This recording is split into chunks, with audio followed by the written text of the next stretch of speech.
Good morning students. Last video के अंदर हम लोगों ने करा था ग्राउंड वाटर चैप्टर शुरू करा था। फॉर्म्स ऑफ वाटर हमने कर लिया था। वाटर साइकिल हम लोगों ने कर लिया था। नेक्स्ट हम करेंगे ground water as an important source of water. If we dig a hole, जैसे ही हम मतलब ज़मीन को खोदना शुरू करते हैं तो थोड़ी गहराई में जाने के बाद मिट्टी जो है वो गीली गीली निकलनी शुरू हो जाती है। क्यों? क्योंकि मिट्टी के नीचे क्या है? पानी है। The moisture in the soil indicates the presence of water under ground. और अगर हम उसको और ज़्यादा डीप खोदना शुरू करेंगे तो और ज़्यादा जो पानी जो है वो अपने को दिखना शुरू हो जाएगा। तो उस लेवल को हम क्या कहते हैं? नीचे जैसे जैसे हम करेंगे we would reach a level where all the space between particles and soil and gaps between rocks filled with water. नीचे पानी जो है उसके अंदर दिखना शुरू हो जाएगा। तो उसे हम कहेंगे the upper level of this layer of is called water table. उस लेयर को हम क्या कहेंगे? Water table. The water table varies from place to, हर प्लेस पे सेम नहीं होता। जैसे कहते हैं कि राजस्थान के अंदर पानी बहुत कम है तो इसका वाटर टेबल मतलब कि यहाँ पे पानी जो है बहुत नीचे है। एंड इट में even change it given place. कई बार क्या होता है कि अगर बारिशें नहीं होती तो ये लेवल जो है उसी प्लेस पे जहाँ ऊपर था पहले वहाँ भी नीचे हो सकता है। द वाटर टेबल में बी अ डेप्थ और लेस देन अ मीटर और अ सेवरल मीटर। अब जो वाटर टेबल है जहाँ तो बारिश खूब होती है वहाँ पे तो क्या है 1 मीटर गड्ढा खोदेंगे तो उसमें से भी पानी मिल जाएगा नीचे से हमें। लेकिन जहाँ पे बारिशें बहुत कम है, पानी की कमी है, वहाँ हम बहुत डूंघाई तक उसको खोदते हैं फिर जाके कहीं हमें वाटर टेबल का पता मिलता है, पानी मिलता है हमें ground water. What is the source of ground? अब ये ग्राउंड में पानी जाता कहाँ से? ग्राउंड वाटर आता कहाँ से है? ये कहाँ से आता है? रेन वाटर से। जो बारिश का पानी है वो मिट्टी के ऊपर गिरता है और मिट्टी क्या है उस वाटर को सोख लेती है, सोइल उस वाटर को सोख के नीचे तक ले जाती है। तो क्या बन जाता है? वो ग्राउंड वाटर बन जाता है। और रिवर्स और पॉन्ड्स के अंदर भी वो मिट्टी तो नीचे होती है, वो उसको सोखती रहती है और क्या होता है? ग्राउंड वाटर अवेलेबल होता है हमें। The process of seeping of water into ground is called infiltration. What is infiltration? ये आपका कीवर्ड में आएगा। The process of seeping of water into ground water is called infiltration. The groundwater thus get recharged by this process at place. The groundwater is stored between the layers of the hard rocks below the water table. अब जो पानी है वो save कहाँ रहता है? Water table के नीचे बहुत हार्ड रॉक्स हैं। जैसे जैसे हम ज़मीन को खोदते हैं ना नीचे पत्थर आने शुरू हो जाते हैं तो उनके अंदर पानी सोखता रहता है। This known as the aquifer, और इसे हम क्या कहेंगे? Aquifer. Water in the aquifers can be usually pumped out with the help of tubewells और हैंड पम्प्स। हम लोगों ने भी देखा है खेतों के अंदर ट्यूबवेल्स लगे होते हैं, हैंड पम्प्स हैं, काफ़ी लंबे नीचे तक खोदते हैं हम उसको, उसमें पाइप से फिट करते हैं। जैसे ही वो पंप करते हैं हम उसको तो पानी ऊपर आ जाता है, उसको हम यूज़ करेंगे। Have you ever been a site where construction of work is going on? आपने देखा हो ये आप लोग नॉर्मली अपने मच्छी मोटर वगैरह लगाते हैं घरों में तो वो भी यही प्रोसेस होता है। ठीक है, ये देखिए ये हैंड पंप लगा रखा है स्ट्रीमिंग वाटर लेक्स के अंदर। तो नीचे से पानी जो है वो अपने जब पंप करते हैं तो वो ग्राउंड वाटर ऊपर खींच लेते हैं और सक्शन से जो पानी है वो बाहर आना शुरू हो जाता है। Depletion of water table. Water table जो है वो डे बाई डे डिक्रीज हो रहा है। हमें पता है क्यों हो रहा है? Because of the increasing population. अब जैसे जैसे पॉपुलेशन इंक्रीज होगी लोग क्या कर रहे हैं? उतना ही ज़्यादा रहने को जगह चाहिए हमें, उतना ही पानी की यूजेस ज़्यादा हो रही है, पार्क्स बन रहे हैं। तो जो लैंड है, लैंड एरिया कम हो रहा है ना, वहाँ पे बिल्डिंग्स बन रही हैं, खूब बन रही हैं, तो वाटर टेबल उसके कारण कम हो रहा है। ठीक है।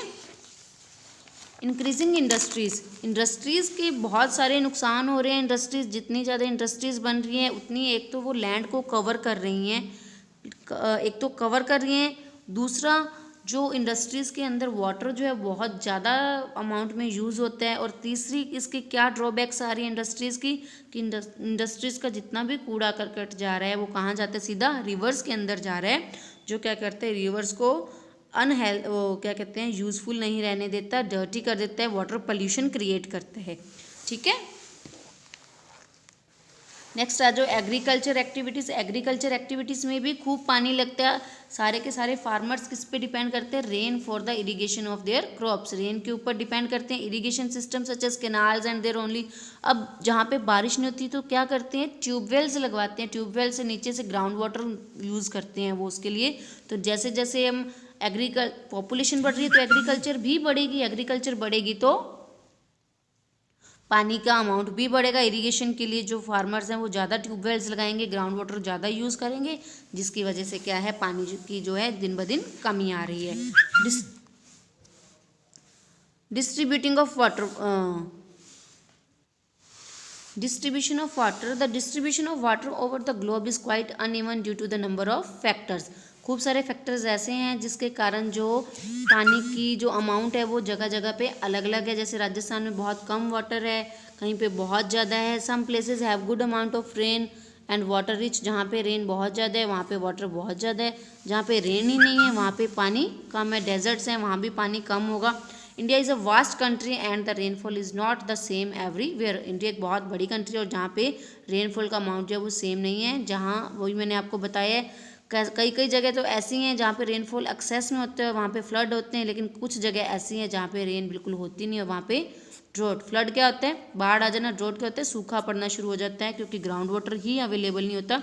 Therefore, some regions in country may have flood while other have suffer from drought। कहीं तो बाढ़ आ रही है, पानी की इतना ज़्यादा अमाउंट हो रहा है, और कहीं बिल्कुल पानी अवेलेबल ही नहीं है। वाटर मैनेजमेंट, वाटर को मैनेज कैसे कर सकते हैं, 6th क्लास में हम लोग पढ़ चुके हैं। ये वाटर हार्वेस्टिंग कैसे करनी चाहिए हमें, by the use of rain water.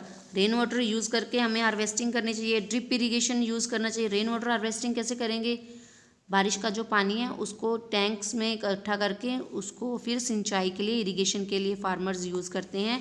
Drip irrigation that is क्या करनी चाहिए हमें ड्रिप इरिगेशन के अंदर, ड्रॉप बाय ड्रॉप जो इरिगेशन होती है वो हल्के हल्के फुवारे से लगाते हैं ना, वो वाली इरिगेशन। बावरीज बनानी चाहिए, उसके थ्रू हमें पानी को बचाना चाहिए। ये सारे प्रोसेसेस जो हैं, जो उससे क्या होता है कि फसलों को जितने पानी की नीड है उतना पानी भी मिल जाता है क्रॉप्स को, और पानी की वेस्टेज भी नहीं होती। तो ये सारे जो अपने लाइफ के अंदर ये जो चैप्टर है इसको इम्प्लीमेंट करना, पानी जितना हो सके उतना बचाना आप लोग, ठीक है। आप लोग इसमें क्या रोल प्ले कर सकते हो, पानी को बचाने के लिए क्या क्या कर सकते हो। देखिए मैंने आपको पहले भी बताया क्या वाटर वाइज हैबिट्स होनी चाहिए आपकी। Turn off taps while brushing, mop the floor instead of washing. घर पे रोज रोज फर्श को धोने की बजाय हमें क्या करना चाहिए, उसको पोछा लगा के भी हमारा काम चल सकता है। उससे क्या है, हमारा पानी बचेगा। Effect of water scarcity on the plants. अब प्लांट्स के पानी की कमी होने से प्लांट्स पे क्या इफेक्ट पड़ता है, चैप्टर 1 में हम लोग पढ़ चुके हैं। पानी की कमी होने से जो प्लांट्स हैं उनको प्रॉपर ऑक्सीजन नहीं मिलेगी, उनकी जो है क्या होगा, ग्रोथ रुक जाएगी, वो प्रॉपर तरीके से फोटोसिंथेसिस नहीं कर पाएंगे, फूड अपना प्रिपेयर नहीं करेंगे, तो वो क्या हो जाएंगे, मुरझाना शुरू कर देंगे, ठीक है। तो ये चैप्टर आप अच्छे से पढ़ लेना। नेक्स्ट सेक्शन में मैं आपको इसकी एक्सरसाइज और क्वेश्चन आंसर्स भेज दूँगी।